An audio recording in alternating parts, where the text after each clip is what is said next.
káàbọ̀ padà láti ẹ̀ka kejì tá a fi gbé tọ́lù lọ. Ẹ jẹ́ kí a sọ̀rọ̀ nípa agbègbè wa. A ti ní ògbóngbòǹgbò tó ń dátọ́ lẹ́nu gbègbè. Àwọn ni amójú ẹ̀rọ ADEBIMPE AMIGUN tí wọ́n jẹ́ alága fún àwọn tó ń bójútó agbègbè, alága àná. Nígbà pé ẹ ti kúrò ń bẹ̀ báyìí, àwọn míì ti wà ń bẹ̀. Ṣùgbọ́n wọ́n mú inú ìgbín nínú kan tá a bá ń sọ̀rọ̀ nípa agbègbè wa, ó yé wọn díẹ̀. Ó ṣáà ní ká béèrè àwọn ìbéèrè kan nípa agbègbè wa. Torí ẹ̀yin lẹ kọ́ jẹ́ ká mọ̀ pé agbègbè mọ́ ń sọ̀rọ̀. Òjò náà ń sọ̀rọ̀ kí àjọ wo gbogbo ẹ̀ papọ̀. Ábìrin wa ADEBIMPE ẹ dákun wá kí àwọn ará mi. Ẹ káàárọ̀ ẹ̀yin ará ilé. Ẹ̀jẹ̀ kó àbọ̀ sí orí ètò wa ilé. Ẹ ṣe ojú àkọkùnrin kan obìnrin, ọkùnrin kan obìnrin méjì ni. Èmi gbọ́dọ̀ fọkàn lọ sí kọ́ má lọ sọ́dọ̀ àwọn ìyá mọ́ mi lọ́wọ́. Mo lo yà sí ìkáyọ̀dé. Mo ṣe làákàyè nígbà ẹni máa ń kọ́ lóbìnrin láàrin.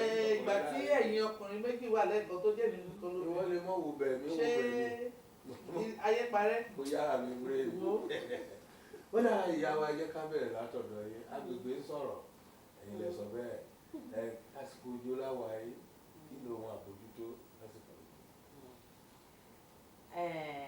Irú tèmi ṣe wà àgbò tó ń sọ̀rọ̀ báyìí nípa ìmọ̀ ẹ̀rọ ni èmi wá fún. Dẹ̀n fún ti agbègbè, dẹ̀n fún ti ọjọ́ àwọn obìnrin tó gbogbo ẹ̀ náà ó wọnú ara wọn ni.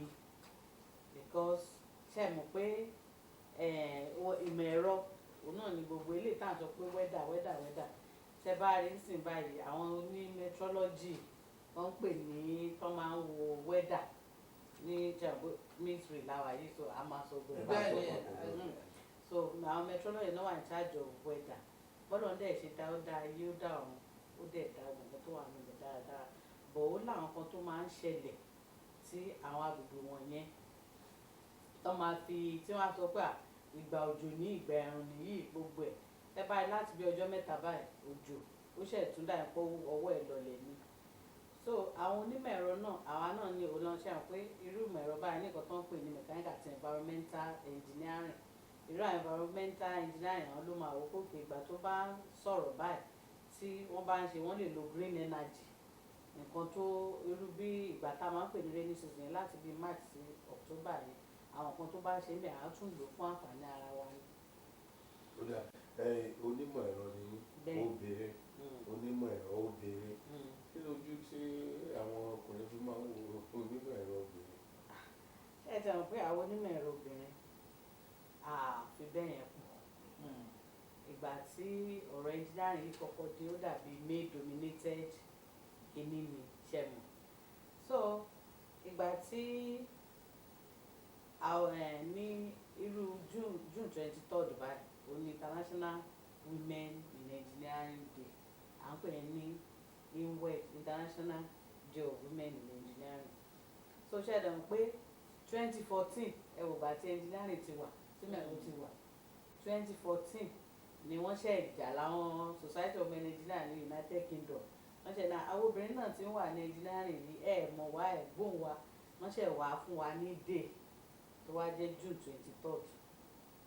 Ṣé ti rí pé àwọn obìnrin náà wọ́n ti kọ́ ń fà ní this engineering clinical. So kí la dẹ̀ ń pè ní engineering? Engineering is the application of scientific and mathematical principles to design, build and maintain structures, machines and systems. Nǹkan tí mo kí n túmọ̀ ní Yorùbá ṣe hàn pé aláwọn ọmọ wa ń ṣe science. Inú science ẹ̀ láti rí physics tán ti sọ law of motions. Láti rí sorry o ṣe àgbẹ̀ àti lè ṣe bọ̀ ṣá láti rí reaction is equal and opposite. So I ṣe chemistry díẹ̀. I ṣe biology.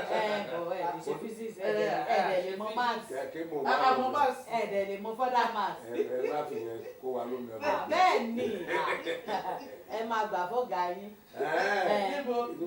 Níbí yìí àwa ti lọ ga. Àwa lọ ga bí ibi tí a ti ń ṣèmọ̀ ẹ̀rọ yìí. Bẹ́ẹ̀ bá gbà fún ẹnjìníà ṣe hàn pé gbogbo nǹkan tá à ń sọ yóò lè lọ. Bẹ́ẹ̀ bá wá kọ gbogbo ẹ̀ sílẹ̀ káwa náà sọ. Ẹnjìníà máa sọ̀rọ̀ ara wa. So irú yẹn báyìí àwọn tó ń lo ìmọ̀ sáyẹ̀nsì tá a kọ́ yẹn tó bá ti di pé wọ́n ti wá lọ yunifásitì wọ́n ṣe tán wá ń lò tán fi ń ṣe ẹ̀rọ wọ́n fi ń kọ́lé wọ́n fi ń ṣe system gbogbo mọ́tò tẹ̀ ló gbogbo bá a ṣe ń gbò sáré bẹ̀ ṣe hàn pé engineer náà ni so àwọn obìnrin náà ti wá wà ń bẹ̀ báyìí bọ̀ á ti wà ń bẹ̀ tipẹ́tipẹ́ kó tó wá di pé wọ́n wá fún wa ní date ìyẹn June 23rd 2014. Okay, again, let me ask you a personal question. Can you share what inspired you to pursue a career in engineering, especially at a time when the field it's male-dominated, like you mentioned? I know those days it's difficult to see women go do engineering. We have less and less of engineers there, but we know that now the women are coming up more. In your what inspired you? Thank you. You see, when you are growing, if you have a child, as a child is growing up, even from Boshi and Rako, I've noticed and Montoya, you know, growing up, I was very, very adventurous. Our first born, no man knew one day to say, "Power time number." We were very, very adventurous and we like ancient work. You know, that kind of a thing. So when you are brilliant, about if you want medicine, because I'm out of science, medicine. So and go see internet go about 1970s, go see internet go by. So kilo fair true, kilo fair. My daddy happened to be an administrator.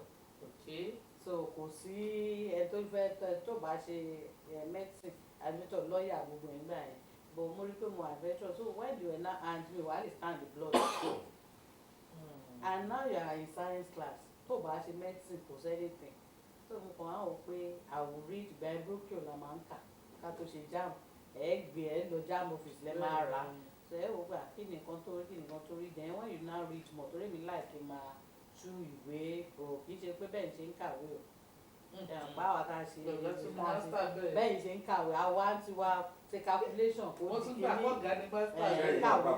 ẹ̀yìn ẹ̀ ń kàwé bọ̀ àwa ti wá action pọ̀ ṣe ń pẹ́ action pọ̀ lọ́rọ̀ wa so mo ṣe wá àgbà tí wọ́n á rí mo tún wá ní kì í ṣe competition ṣàbọ̀ bíi pé mo ìgbà tá a fẹ́ ṣe jam courses wo ní engineering làwọn obìnrin ò pọ̀ sí tó ń ṣe.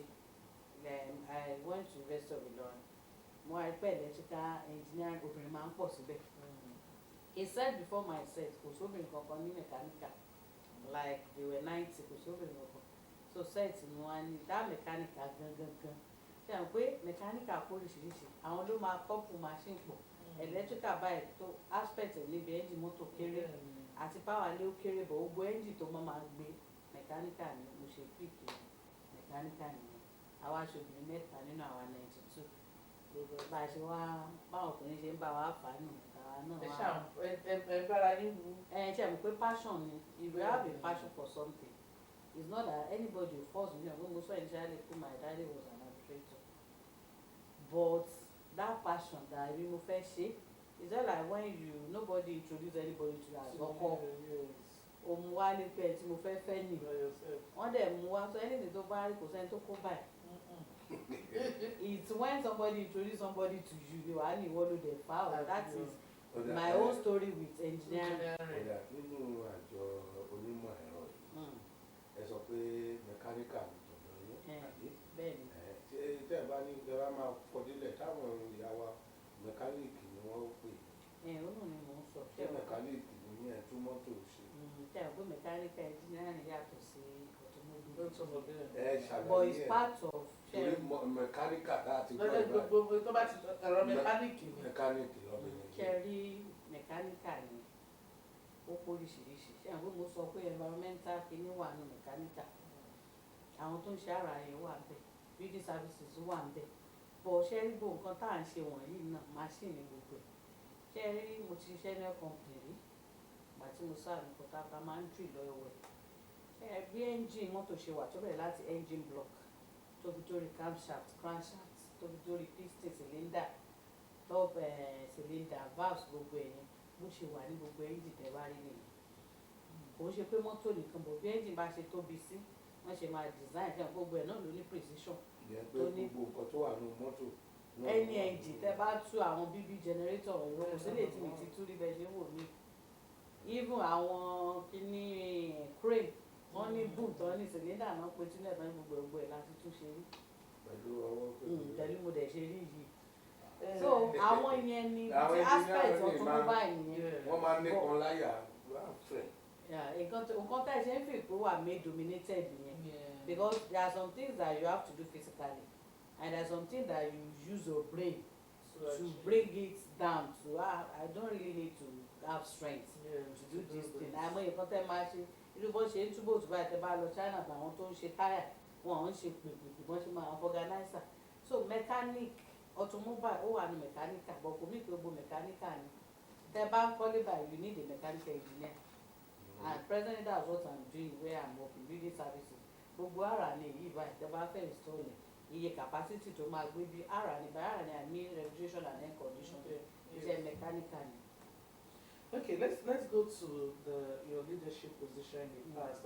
As a former chairperson of APWIN in Ondo State, what were some key initiatives you led to support women in engineering? So let me just click on school India, the Association of Professional Women Engineers of Nigeria. Tá a ṣe tí máa ń pè we are over 3,000 ní Nigeria. But the area professional board náà tó yẹ pé they are registered member àtọkùnrin àtobìnrin wọn ti ju 6,000 lọ. Obìnrin nìkan dẹ̀ ni wá àdẹ̀wà bẹ́ẹ̀ ni àdẹ̀wà ní 35 cities ní Nàìjíríà àdẹ̀ tún wá ní àwọn à ń pè àwọn obìnrin wa tó ń lọ tó ń kọ́ ẹ̀kọ́ ìmọ̀ ẹ̀rọ ní university we call them colleges we have in 16 campuses that they are very solid so that is we were even founded by 1982 ni wọ́n found wa and Nigeria Society of Engineers 1957 so you can now imagine ìgbà tóbìnrin bẹ̀rẹ̀ so just 6 àwọn obìnrin náà bẹ̀rẹ̀ ńgbà yẹn pé àwọn náà voice àwọn gbọdọ̀ add ìgbà tá a dẹ̀ ti bẹ̀rẹ̀ yẹn ṣe rí nǹkan tá a máa ń ṣe our slogan is encourage enhance excel tẹ́ bá gbé bẹ́ẹ̀ yẹn a máa lọ encourage àwọn ọmọ last step láti primary school láti ọmọ please study engineering obìnrin ni o so enhance yẹn nǹkan tó máa ní láti lò a ní láti support wọn dáhùn pé àti ṣe science kò easy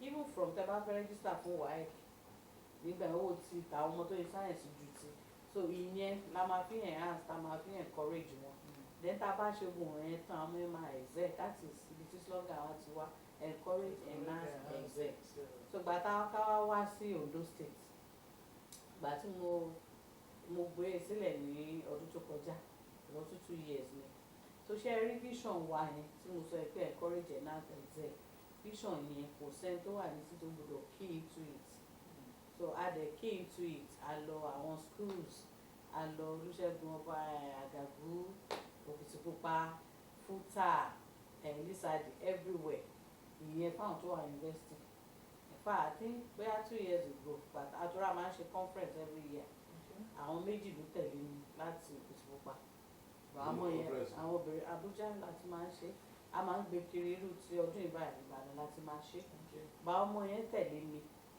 so ẹ máa monitor a máa ní program fún wọn ìgbà míì wọ́n máa enjoy jù wá lọ àwọn àgbàládẹ máa sanwó fún conference ẹ wọ́n máa ní free accommodation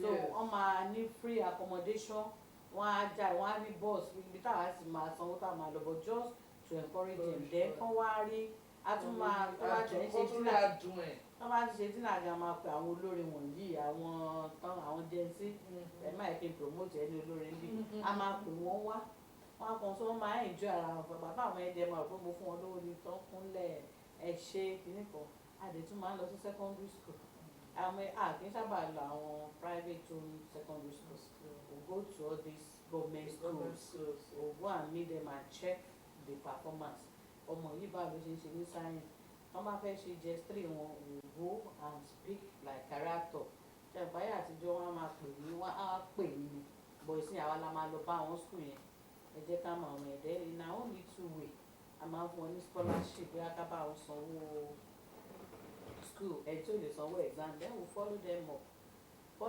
up kò mí then ṣe à ń pẹ́ tẹ́lẹ̀ kan tó ń ba women in engineering day tán fi pọ̀ ni pé kò rí ìsí role model kò sí mentor kò sẹ́ni tó lè wọ́n wájú pé this one is there so but tí wọ́n á sìn tá a bá mentor wọn nígbà mo sì mentor ọmọ kan dé NYSC camp àná náà jáde ó sì pè mí mọ́mí ẹ̀ I was posted to that place nìkan irú nǹkan tá à ń ṣe nìyẹn kò ń ṣe pé a ṣe tán wá ní kó lọ máa teach because kò ní ẹni tó fẹ́ ẹ̀fẹ́ àwọn àyè pé ọdún 5 tí mo lò àwọn kan lọ́dún 4 mo ṣe practicals mo ṣe kan tó wọ̀.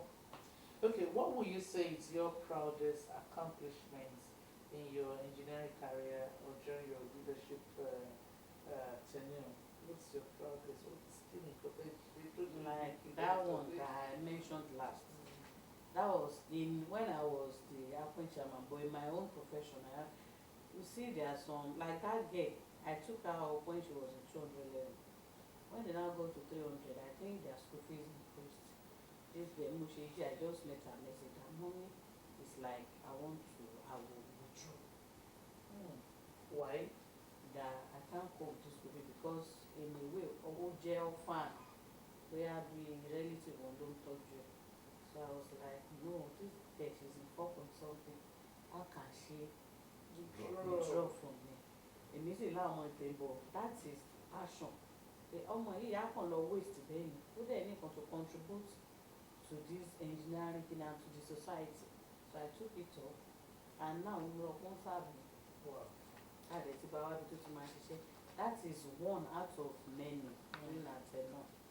Then in my own field as left to me, auto stage, I was in the engineering, but you know that when it's not as if you are suffering, I want to use this engineering that coming out, yes. I want to bring my parents out of, I was not doing it to bring anybody out of poverty, I was doing it for myself. So it's now got to say, because they see you as, if you want to do anything, you don't buy any money and bomb assignment, they will tell you, you think you are more than your mates. Any education level feeling, oh yeah, they're doing it now. And when you are writing exams, you know, because of your peculiarity, and guy you understand that kind of a thing, so you are on your own. I said, let me just relax. Then God take the way. And along the line, but God has been so wonderful. Each engineering drawing, technical drawing, secondary school. And then below 10/20. So along the line, I just said, I will continue to mention that anyway. My Nigerian machine to show me that was 1996. Federal government equipped it. We have computerized numerical control late machine to lay pieces in consistently at random. And they have different sections. They have metal fabrication workshop, foundry, machine shop. So you, as an IT student, you are going to spend like 1 week, 2 weeks. When I now go to design room, we were doing brake pad for Peugeot automobile there. The Nigeria Railway Corporation now built brake pad for train. And you can imagine how big that one would be. And when it now go to my turn, I think I have a computer company machine shop. Take. You take measurements, you draw. Why happen? Minutes to come out the machine shop, producer. I was not looking at myself, hey, Mike. Because step by everything one bed. So when I go to the machine shop, my God, I want artisan, I want technician, don't produce it, one position. What they come out to money, you know, that was during my IT. Gẹ́gẹ́ bí obìnrin ní ìmọ̀ ẹ̀rọ, kí lẹ lè rántí tó tínú yóò dùn nígbà tí tẹ́ẹ̀lì gbàgbé láíláí nígbà tí wà léèwé. Cherry, especially our better German, we continue to say it is gender biased. Tí mi bá ní passion fún, around tó ṣe engineering about obìnrin tó kọ́kọ́ ẹ̀ sí shop fún. But anywhere you are one intimidated, and as a woman in a male-dominated field, there's this tendency that you need to, if a man is doing 50/100, as a woman you must do 80/100 to stand out. It's not that nobody is facing that responsibility, that person, but you must do it because any small complaint from one new school runs, wọ́n á nítorí ẹ̀ ni wọ́n ṣe ṣe. So that one when I was in school and ìgbà tí mò ń wáṣẹ́ things like that kò sí interview tí mo lọ rà lọ́sẹ̀ we cannot do our job, we don't sit down in the office and we never employed a female engineer. So you will not cope, you bring your production down, you do this, but when you have passion, by the time you start and they see your input, so ìyẹn ni ó jẹ́ àwọn nǹkan tó máa ń bà mí nínú jẹ́. Ẹ máa jẹ́ ká gbàgbé gender. Ẹni yìí àjọṣe jáàbù ni wọ́n fún mi ní score tó ṣe àjọṣe exam ni. Àkókò gbà pé ẹnjìníà ní ẹnjìníà náà. Kì í ṣobìnrin obìnrin dé àbọ̀rọ̀. Let's look at the role of the society. So the one role to societal and cultural expectation. You know, in Nigeria, what role does it play in shaping the career path of a girl child? The Shagun sọ pé one of the challenges ta ní lòun náà ní cultural kìíní wọ̀nyí because wọ́n á wò pé ṣé wà ilé máa lè bímọ, ṣé lè máa lè tẹríba fọ́kọ tó bá ti ṣe kíní kan á ní òun engineer ọkọ ilé máa jẹ́ Mr. Wọ́n máa ní engineer wọ́n máa jẹ́ so the society they are not helping us in that manner but ṣe mọ̀ pé àwọn obìnrin náà ó yẹ ká ìfara wa in that manner no matter àwọn tó bá jẹ́ ọkùnrin ní adé orí ẹ̀ ó dẹ̀ ti wà nínú Bible Christian mi ò mọ̀ bóyá wà ní Quran pé submit to your husband. Wà ní Quran. Ó dà wọ́n ní ẹ̀yin onímọ̀ ẹ̀rọ ẹ̀wọ̀n bíi náà ọ̀la ní ìgbé ara. Ṣé ẹ rí ìjọba ẹ̀ ṣe rí ara àmọ́ táwọn sọ Ìbéèrè ní kò fàjà. ṣe rí ara ìgbéraga dàbá ẹ̀ ṣé bí mo ṣe rí ìbáyìí tí mo ṣe wá ṣé mo gbéraga báyìí ṣé mo jẹ tó gbéraga báyìí. Tó bá ti di pé à ń fagagbága pẹ̀lú ọkùnrin pé ẹnjìníà ni ẹ́ ẹnjìníà lèmi náà pàápàá jùlọ tó bá di pé wọ́n jọ fẹ́ra wọn ẹnjìníà fẹ́ra wọ́n fẹ́ra so wọ́n máa sọ pé obìnrin yẹn torí pé ẹ̀kọ́ tó ní apá tó lápàdé wá dé. Orí bí àwọn dókítà téèyàn bá ní sùúrù dókítà náà ní ẹ̀mí ẹ̀ lára àwọn lọ́ọ̀yà ẹ̀rí pé wọ́n á dé kóòtù ẹjọ́ lọ yunifásitì ni wọ́n ní màá náà nẹ́kọ̀ ní ṣé màá lódò kọ́ ní gbogbo wọn ìgbéraga yẹn. Ẹ mọ̀ pé ẹlẹ́ran ara ni wá mo ni mo fi ṣàlàyé fún yín ohun sọ ní pé àjọ ṣe jáàmù àjọ ní cut off tó wọ engineering ni àwọn ọkùnrin míì wà tó ń fẹ́ wọ engineering tí wọ́n lè wọ̀ àdẹjọ́ wa ń class lọ́jọ́ kọ́ wa for 5 years ni so naturally bọ̀ bí tí mo tún wá pé tán bá bí nìyẹn máa ń tún ara rẹ̀ bí if you want to have a good home ṣé àgbóbìnrin ló nílé mi ìlẹ̀ nítorí pé mo jẹ́ engineer báyìí bóyá ọkọ mi jẹ́ teacher tá a ti lọ tá a ti dé ń tù tó bá fẹ́ kó ṣẹ́gun kan kó bá tọ́jú àwọn gan tirẹ̀lẹ̀ ní dájẹ́ ìjọ àwọn ní site ìní kan tó bá ń bọ̀ wàá pọ́nlé ní ojú ayé ojú àwọn èèyàn wọ́n á rí kó respect ọkọ ẹ̀ wàá dẹ̀ tún pọ́nlé nínú ilé pé wọ́n ní ìgbéraga yẹn ó wà nínú èèyàn nínú personal kìnnà máa tún ra if not engineer yẹn ò ní nílé o kò ní ní home ká sọ òótọ́ tó wà ń bẹ̀ fúnra wa kò dẹ̀ ní àwọn ọmọ ẹ̀ á dẹ̀ dọmọ ọlọ́mọ. Ẹ̀yin náà sọ̀rọ̀ kan ṣe ní ẹ̀wà fíìdì ẹ̀ṣẹ̀ yẹn gan òkú bá lé.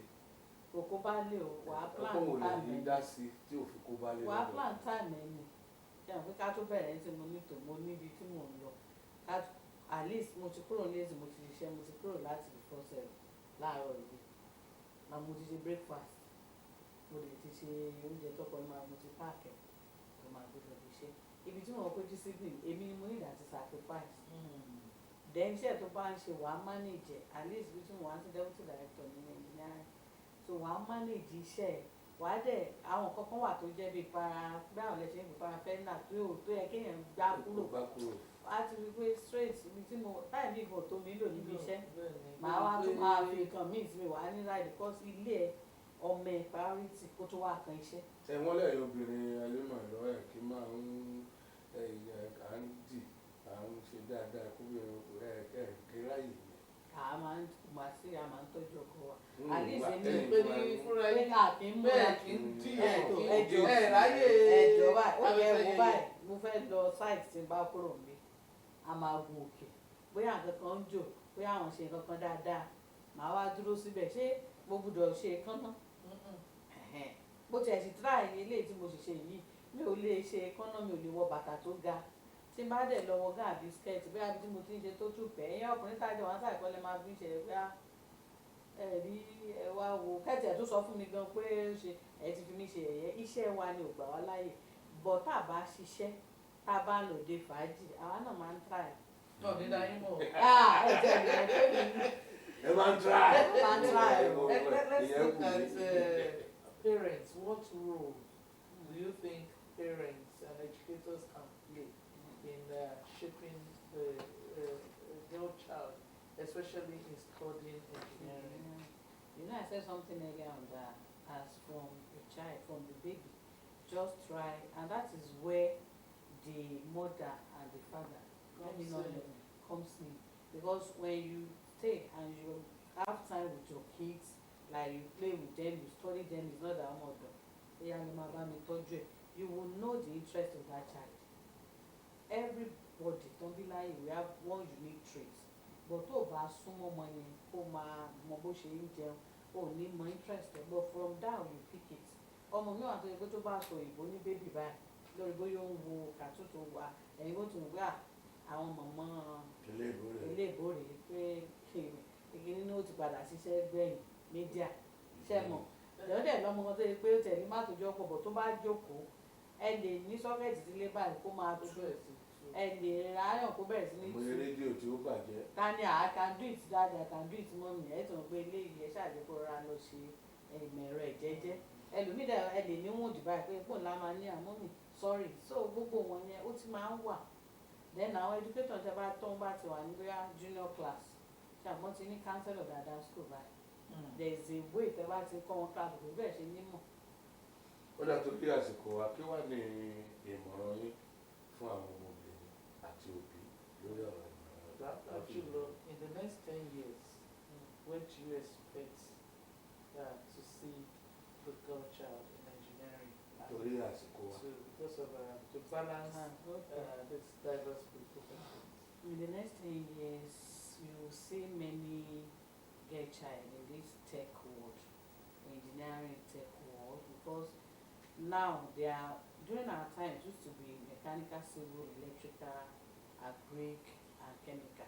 But these days, you see, because tech is what is coming, all this drawing, all this design that we are doing manually, now it's AutoCAD. But now there's even an app that what I would do as an engineer, because of my training, design I would use like 1 or 2 weeks to accomplish.